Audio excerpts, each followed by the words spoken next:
Hey everybody, Tony D, Little Jones in the background, enjoying a bone. I am going to be looking at Midnight in the Switchgrass, a trailer for what looks like some kind of serial killer movie. I say looks like, it's pretty obvious. It's a serial killer movie. It's a little overdone, but Megan Fox is in it. Man, she looks great in this trailer. She just looks so good. I think she's kind of the main character. She's like the main cop. So I don't know. They're doing like a woman empowered thing with her, I guess. Is it real? Yeah. I gotta say, Megan Fox is still smoking hot, but I just don't believe her as a cop. I mean, she's like way too good looking. She's just one of those actresses who is so gorgeous. Like, you just can't imagine her in any other role other than like model, um, you know, hot mom, impossibly hot cheerleader. I mean, look at her. Look at her. She's gorgeous. She's still gorgeous. She looks too much like a movie star. She just does. And her acting, it's okay. It's okay. Bruce Willis is in this. Now, Bruce Willis, he's getting up there, but he's got gravitas. He's bald, and he's got his head like a little bit shaved, and so he's got some gray hair. He's got like a 2-day beard. I mean, the guy's got gravitas now, right? Megan, she looks amazing. Yeah, they put her in these dumpy clothes. It didn't really help. Look at her hair. Even her hair looks good. So it just takes me out of it.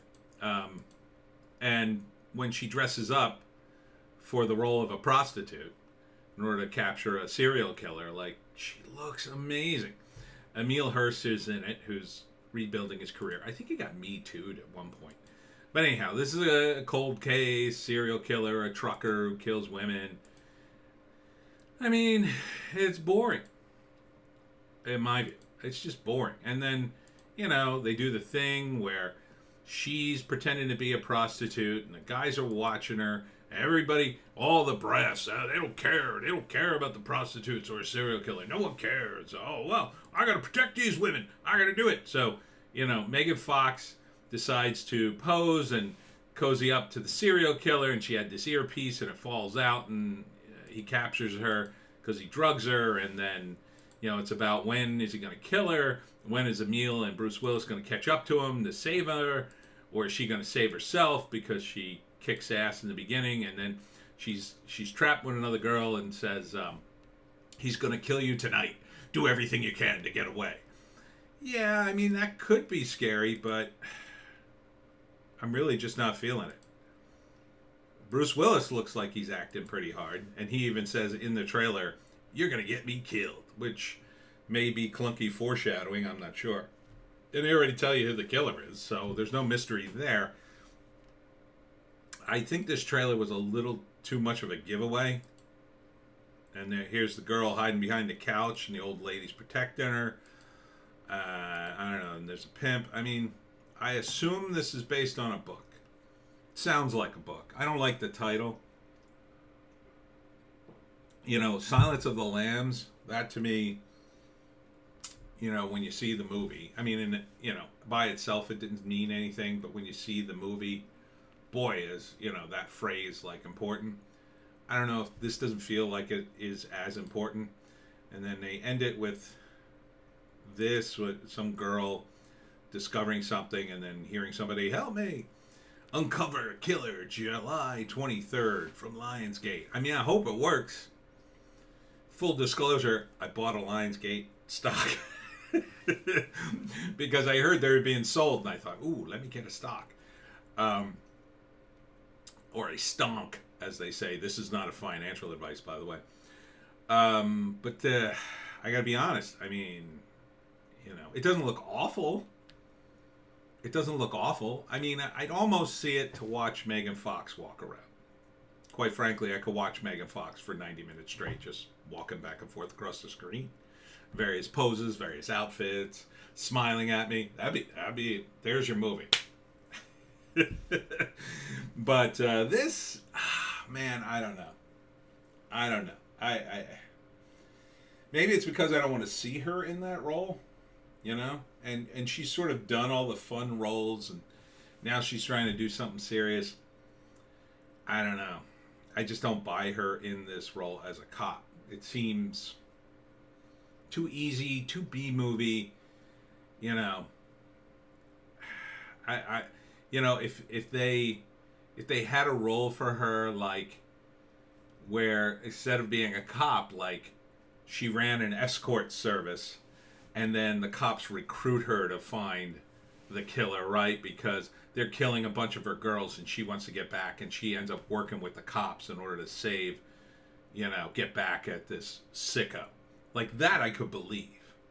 Because she's so incredibly hot. You could believe her as a call girl or a, you know, call girl madam. You could believe her as a model and an actress. I just don't believe her as a cop. And I'm sure there are hot cops out there. I'm not saying there is, but like when it comes to casting, you kind of got to look the part. And maybe they just needed to dress her down a little more. Maybe they just needed to kill the makeup. I mean, she looks like she's got perfect makeup on. Like, do cops have that kind of time? I assume that's a cosmetic thing. But then again, that's why people want to see her, because she's beautiful. You know, it's a tough call. It's a tough call. I mean, you know, put a scar across her face. Something, you know. Not a real one, obviously. Like a, you know, like a fake scar, or give her... Ugly her up a little bit. You know, when Cameron Diaz was in Being John Malkovich, right?